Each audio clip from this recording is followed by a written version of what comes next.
caros alunos, tudo bem com vocês? Espero que sim. Adivinha, estamos aqui para quê? Para mais uma Power Blaster Motherfucker Detonator Plus Advance, aula fodástica de um dos conteúdos mais lindos, mais tchutchucos, mais tudo de bom que existe nesse universo, que é o conteúdo de biologia. Para dar bem a real para vocês, turma, o conteúdo dessa nossa aula de hoje ele é ainda mais Power Blaster Detonator Plus Advance importante para mim. Nós vamos falar talvez de um dos temas mais centrais, mais fundamentais dentro da biologia, que é o que a gente chama de estudos da evolução ou as teorias evolutivas. Então nós vamos discutir sobre isso, sobre essa força motriz da natureza, sobre essa singularidade que a natureza nos apresenta, que é a característica, que é o processo da evolução. Evolução, turma, eu acho fascinante, eu sou apaixonado com a ideia de evolução. Né? É algo que me fascina, eu gosto de ler sobre, eu gosto de estudar a respeito, eu estou sempre antenado aí a tudo que está acontecendo. E eu já vou começar abrindo a nossa aula, já discutindo com vocês a ideia da própria palavra evolução. Porque essa palavra ela costuma ser muito mal interpretada. As pessoas costumam ter um conceito muito errado do que essa palavra representa, dentro de uma efetiva, de um real significado sobre o que a ciência diz que é evolução. Até pela forma como ela muitas vezes é retratada no nosso cotidiano. A gente tem a ideia de que a evolução é sempre melhora, é sempre crescimento, é sempre desenvolvimento. Meio que uma ideia tipo Pokémon / Digimon, né? Aquela coisa que vou ficando maior, mais rápido, mais forte e por aí vai. Só que quando eu vou entender de fato o que é evolução em termos biológicos, evolução biológica, aí a coisa muda de figura. Aí não é bem por aí não. Eu já começo aqui colocando para vocês. Evolução quer dizer uma coisa apenas. Evolução quer dizer mudança. Só isso. Mudar. Mudou. Nós estamos falando de evolução. Mas como assim, professor? Mudar o quê? Eu conto, calma, dou detalhes. Mudanças na estrutura, no funcionamento do ser vivo. Só que para essa mudança ser eficaz, ser relevante, e eu poder efetivamente falar que essa mudança tem uma influência na evolução, eu preciso que essa mudança seja transferida aos descendentes, aos organismos que virão a partir daquele indivíduo que sofreu a mudança. Isso é importante a gente já internalizar. Mudança que passa para frente. Se essa mudança não passar para frente, eu não posso pensar que essa mudança está relacionada à evolução. Isso é um conceito interessante que as pessoas têm dificuldade de absorver. Evolução não é sobre um organismo, evolução é sobre um conjunto de indivíduos. É de um conjunto, é uma população. Evolução atua sobre população e não sobre indivíduo. O indivíduo ele pode sofrer a mudança, mas aquela mudança só tem impacto se ela causar modificações nas populações. Senão não é uma evolução verdadeira. Perfeito? E aí eu já trago algumas coisas referentes ao que essa palavra evolução quer dizer. Olha só, além de simplesmente ser mudança, ela não tem direção. O que eu quero dizer quando eu falo que ela não tem direção? O organismo não escolhe como ele vai ser. Ele não determina como é que é o processo. Eu vou mudar para voar, eu vou mudar para correr mais rápido, eu vou mudar para nadar melhor. Não existe direção na evolução. A evolução ela simplesmente acontece, as mudanças simplesmente acontecem.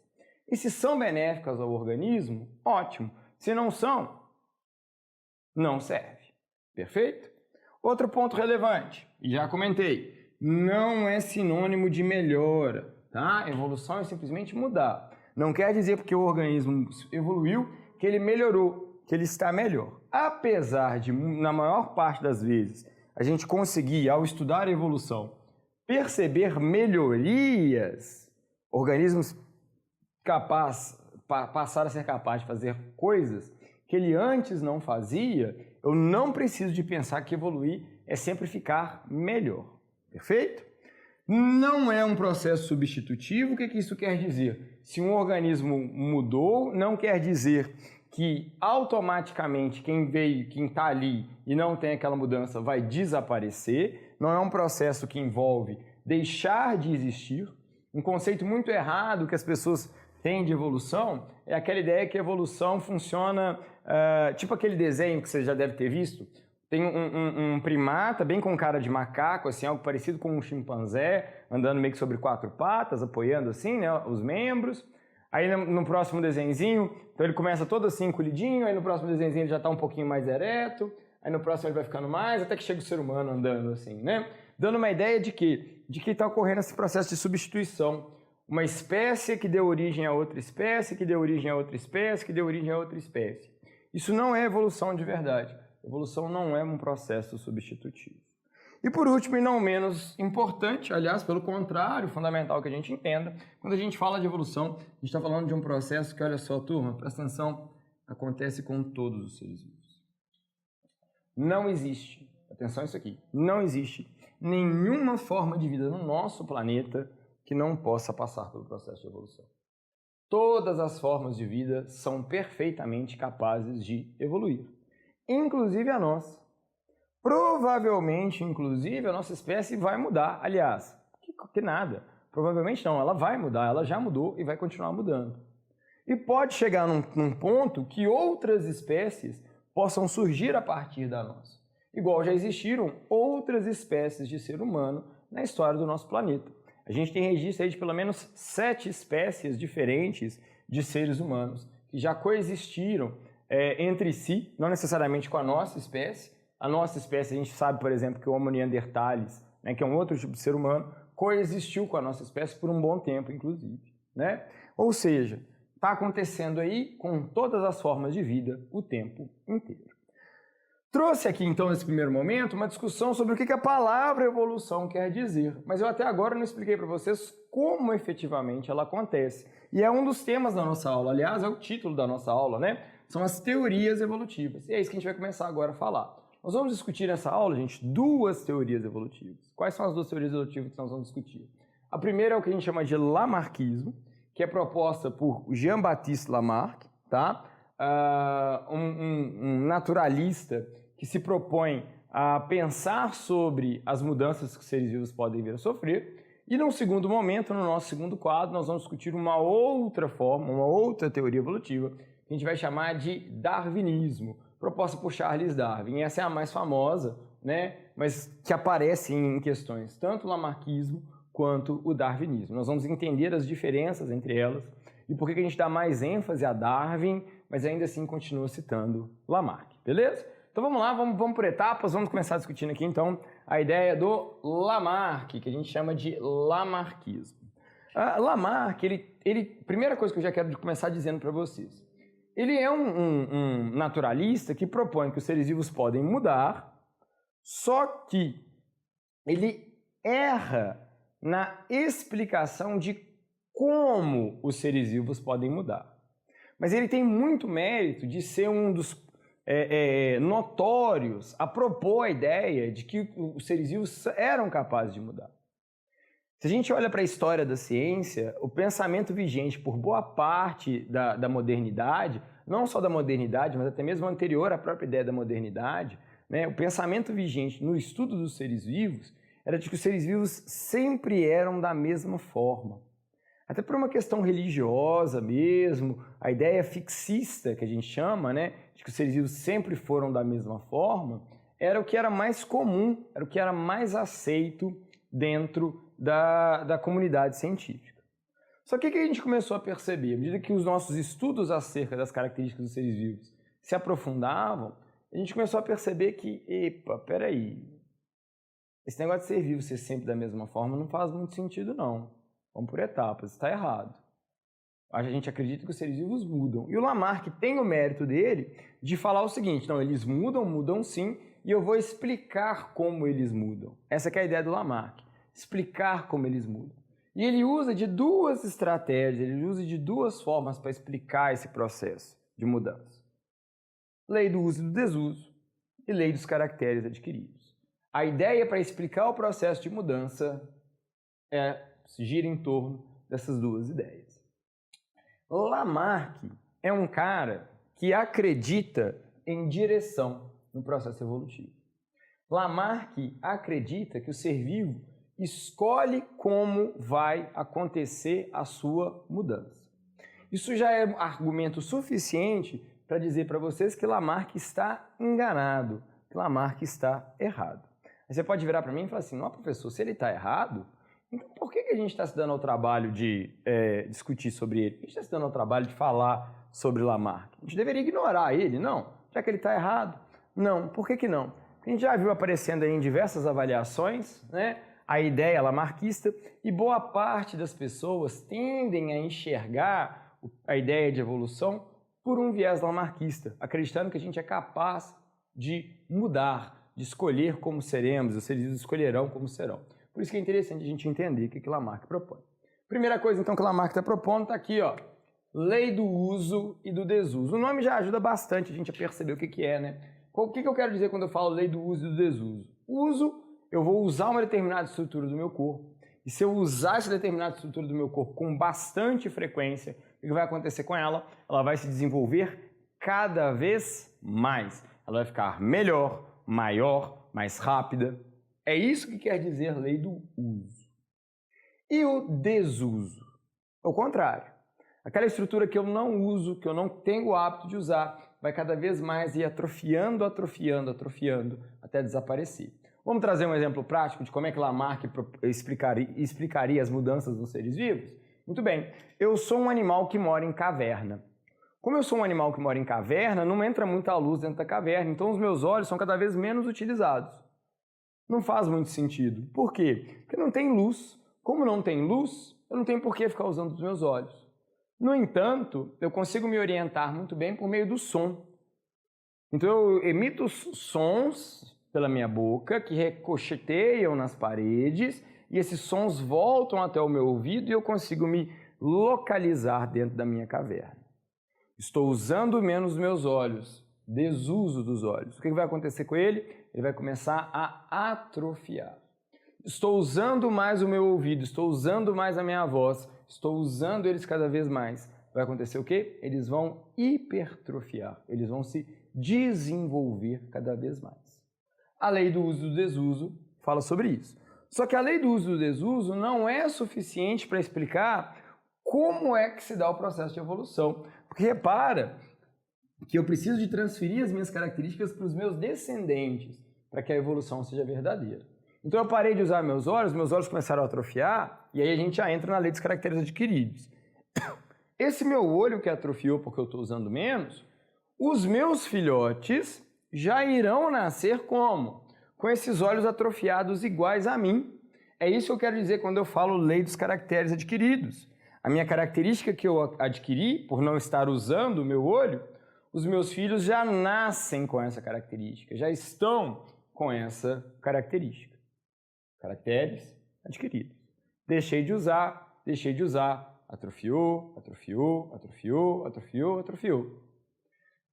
Meus filhos já nascem com os olhos menos desenvolvidos, usam menos ainda. Os meus netos, então, vão nascer ainda com os olhos mais atrofiados ainda, ou até mesmo já sem os olhos. Os olhos já teriam desaparecido, eles já estariam cegos, e com a audição cada vez mais desenvolvida.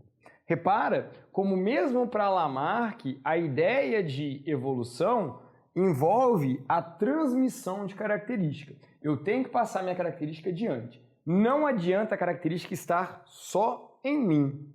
Eu preciso que essa minha característica esteja no meu descendente. Se isso não rolar, não está certo. Quais são os problemas da hipótese por Lamarck? Primeiro, é que não é porque eu simplesmente parei de usar uma estrutura que ela vai simplesmente desaparecer. Para alguns casos, a gente até pode perceber, vamos pensar, por exemplo, em músculo, em nós seres humanos. Se você não usa muito um determinado músculo, de fato ele vai atrofiando, mas ele não desaparece por causa disso. Tá?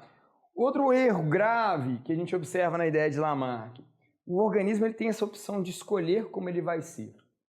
Ele tem a opção de falar assim, não, vai ser desse jeito, que desse jeito é o jeito que eu acredito que é melhor. E a gente vai ver na nossa próxima teoria, que é o darwinismo, é que simplesmente as coisas acontecem. Eu não posso escolher como eu vou ser. Só para a gente fechar a ideia de Lamarck, a gente costuma dizer que Lamarck é teleologista. O que é um teleologismo? É essa ideia de finalidade. Escolherei como eu serei. Existe uma direção para o processo evolutivo. Então as formas de vida estão mudando para se tornar mais o que elas gostariam que fosse. Perfeito? Dito isso, reforço, Lamarck está enganado. simplesmente usar ou deixar de usar uma estrutura não fará que elas surjam novas estruturas. E não é porque eu tenho alguma capacidade de modificar as minhas estruturas que essas minhas características automaticamente serão todas deixadas para os meus descendentes. A gente nota falhas graves na hipótese por Lamarck. Tá errado. Show. Então vamos começar a entender um cara que talvez seja menos errado? Vamos. Me espera só um minutinho, fazer a nossa mágica, trocar o nosso quadro, para a gente começar a entender um pouquinho sobre Darwin e o seu darwinismo e a seleção natural. Show de bola? Espera só um minutinho. Muito bem, gente. Fiz minha mágica, estamos de volta, trocamos nosso quadro e agora a gente vai falar sobre o outro grande pensador a propor uma explicação para como ocorre o processo de mudança. Vovô Darwin. Ai, gente, coraçõezinhos cafonas para Darwin. Sou apaixonado com a história desse cara, com as ideias que ele traz. Ele é uma pessoa que realmente vale a pena a gente conhecer. Bom, eu sou dessa opinião. Eu acho bem interessante, ele, em muitos aspectos, ele é um ser humano à frente do tempo dele, com uma sensibilidade para certas questões, assim, interessantíssimas. Eu sou fã de carteirinha, confesso dele. Carrega ele, inclusive, na pele, só para vocês terem uma ideia. Mas muito bem, então. Vamos discutir sobre, então, darwinismo. É uma proposta, a gente chama de darwinismo, a hipótese desenvolvida por Darwin, que mais tarde deu origem ao que a gente chama de teoria da seleção natural. Vale a pena a gente lembrar aqui que na ciência, quando a gente usa a expressão teoria, a gente não está falando de uma ideia, a gente está falando de um evento que foi comprovado por meio de, primeiro, ter sido pensado e depois ter sido verificado na natureza. Então a gente sabe que o processo evolutivo funciona por meio da seleção natural. E eu vou explicar para vocês o que é. Já vou adiantando alguns pontos. O Darwin, por uma limitação até mesmo da época, ele não foi capaz de explicar como as mudanças que ele chegou à conclusão que surgiam nos seres vivos apareceriam. Então é que a gente vai ter depois, num outro momento, uma aula chamada neodarwinismo, que é a proposta mais recente para a gente explicar como é que surgem novas características, né? Para a gente pensar efetivamente no último ponto das teorias evolutivas. E esse é o neodarwinismo, que ela casa muito com a ideia associada às ideias que a gente usa, por exemplo, na genética e por aí vai.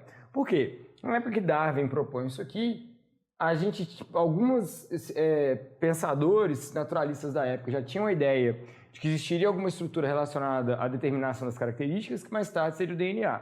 A gente não sabia de fato quem era o DNA e por aí vai, ok? Muito bem. Primeira coisa, a coisa mais relevante sobre Darwin. Darwin propõe o que a gente chama de teoria da seleção natural. Muitas vezes a teoria da seleção natural ela é apresentada ao grande público numa frase que é dita da seguinte forma: é a sobrevivência do mais forte. Só que essa frase ela é horrível, não use essa frase. Se a gente fosse pensar em seleção natural, talvez a frase melhor, para resumir de forma muito simplória o que seria a evolução, a gente poderia dizer que é a sobrevivência do mais apto. Essa frase faz bem mais sentido, essa frase condiz mais com o que a gente pode pensar em relação ao darwinismo. Sobrevivência do mais apto, tá certo? Que tem as melhores adaptações, a gente pode dizer dessa forma. Porque o que vai dizer a seleção natural? Dentro de uma população, ou seja, dentro de um grupo de indivíduos da mesma espécie, a gente sempre vai notar que para todas as características eu tenho pequenas diferenças. O que eu quero dizer com isso? Vou usar um exemplo aqui prático, legal. Pensar em altura. Se a gente olhar para a população brasileira, nós vamos perceber o que na população brasileira? A gente vai ter alguns indivíduos que são mais baixos e outros indivíduos que são muito mais altos. Então, existe toda uma curva de distribuição de altura dentro da população brasileira. Percebe? Então, dentro de uma população, todo mundo tem certas características que se repetem, mas em diferentes intensidades. Dentre essas diversidades, essas pequenas variações que existem dentro de uma população, é de se esperar que algumas características sejam mais favoráveis à sobrevivência do que outras. Vamos continuar nessa ideia de um exemplo? Pensar, por exemplo, numa ave que se alimenta de sementes. Ela precisa de usar o bico. Existem aves que têm o bico mais forte e mais capaz de quebrar sementes. Existem aves que têm o bico mais fino e mais fraco, menos capaz de quebrar sementes. Se as sementes começarem a ficar cada vez mais duras, o que a gente espera que aconteça? As aves que têm o bico mais sensível provavelmente vão desaparecer. E as aves que têm o bico mais forte provavelmente vão sobreviver. Isso é a ideia de seleção natural. Sempre terei indivíduos que têm características mais favoráveis e outros indivíduos que terão características menos favoráveis. Mas quem é que vai determinar se eu tenho as características mais favoráveis ou não? Não sou eu, igual Lamarck propõe. Não! Na seleção natural, quem determina quem tem as características favoráveis é o ambiente. E o ambiente ele não tem inteligência, ele não tem consciência. Ele simplesmente é. Ele simplesmente está. É isso que é o ambiente. Ele simplesmente é, ele simplesmente está. E o ambiente pode mudar, e ele muda o tempo todo, por vários motivos. Às vezes acontece um evento climático drástico que muda o cenário de uma paisagem, uma erupção vulcânica, um tsunami. Muda completamente as características do ambiente. Ótimo! Aquelas características que antes podiam ser favoráveis, agora não são mais. Por isso que aqui, quando a gente observa a ideia de seleção natural, a gente percebe uma mudança de perspectiva. Lá no lamarquismo, quem determinava como era o caminho a ser seguido era o ser vivo. O ser vivo dizia o que ia acontecer com ele. Aqui, eu simplesmente sou.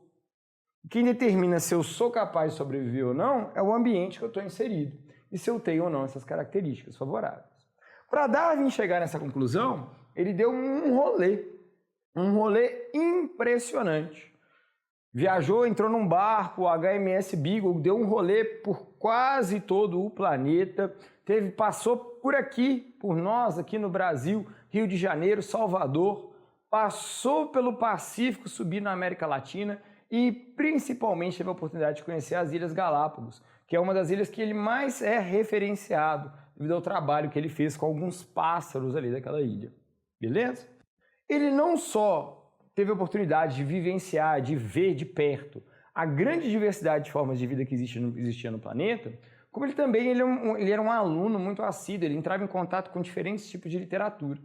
E tem um trabalho que ele leu, produzido por um demógrafo chamado Thomas Malthus, que ele discutia sobre a importância de se repensar como que a população humana crescia. Thomas Malthus se preocupava com isso, porque ele tinha chegado à conclusão que a população humana crescia em progressão geométrica, enquanto que a produção de alimento crescia em progressão aritmética. O que é progressão geométrica? 2 vira 4, 4 viram 8, 8 viram 16. Malthus acreditava que a população continuaria crescendo sempre dessa forma. E ele observava que o crescimento da produção de alimento era uma progressão aritmética. Como é que é assim? 2, 4, 6, 8. O que Malthus logo chegou à conclusão? Se as coisas continuassem como eram, muito provavelmente ia faltar alimento e aí ia começar a ter guerras, conflitos, diversos problemas, porque ia começar a acontecer competição em busca de alimento.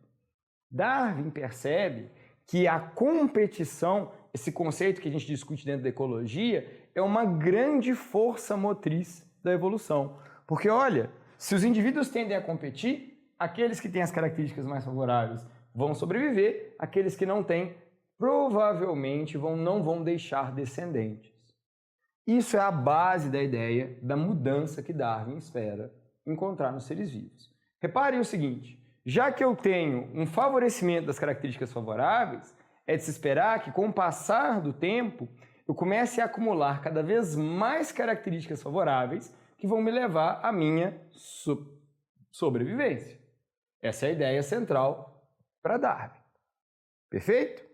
Um outro ponto muito relevante que Darwin chega à conclusão também, nesse rolê que ele dá pelo planeta, é que ele consegue encontrar diversas evidências que todas as formas de vida descendem de um ancestral comum. Essa ideia de ancestralidade comum, a ideia de árvore da vida. Ele, inclusive, chega a desenhar, a rabiscar um rascunho do que seria a árvore da vida, como os seres vivos teriam se desenvolvido.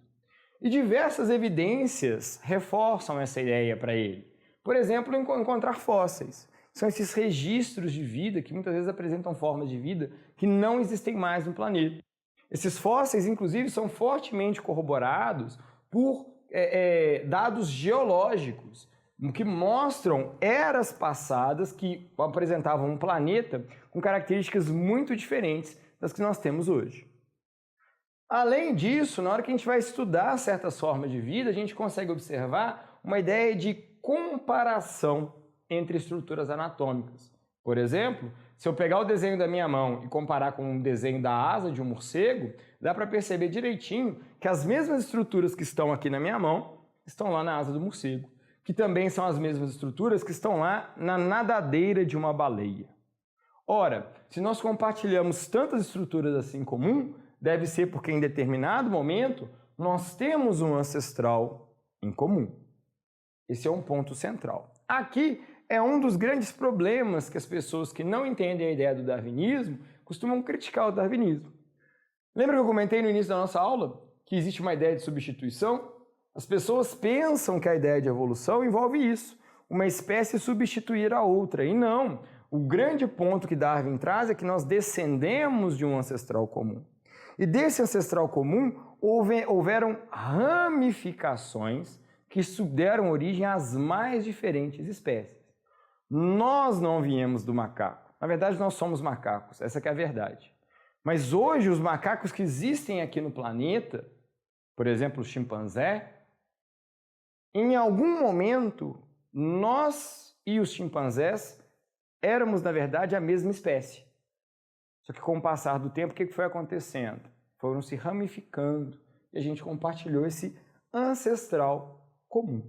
A gente é um resultado dessa história chamada evolução. E aí, para a gente finalmente finalizar a ideia para Darwin, ele vai dizer que para surgir novas espécies, são mudanças lentas e graduais que, com o passar do tempo, levariam ao surgimento de novas espécies. O que eu havia dito anteriormente, Darwin, no entanto, não explica como essas mudanças podem surgir. Mas aí eu vou dar detalhes sobre como essas mudanças podem surgir na nossa outra aula sobre teorias evolutivas, onde eu vou contar para vocês sobre o neodarwinismo e já vou aproveitar e explicar a ideia da especiação, como surgem novas espécies. Por hoje é só. Na aula de hoje, então, a gente discutiu o conceito de evolução, as ideias centrais de Lamarck, onde a gente fala sobre a teoria do uso e do desuso e a herança de caracteres adquiridos, e a gente também discutiu darwinismo, que gira muito em torno do que a gente chama de teoria da seleção natural, onde o ambiente determina qual é o organismo com as características mais favoráveis. Espero que vocês estejam bem, que continuem bem, tudo de bom para vocês e até a nossa próxima aula. Falou, galera! Até mais!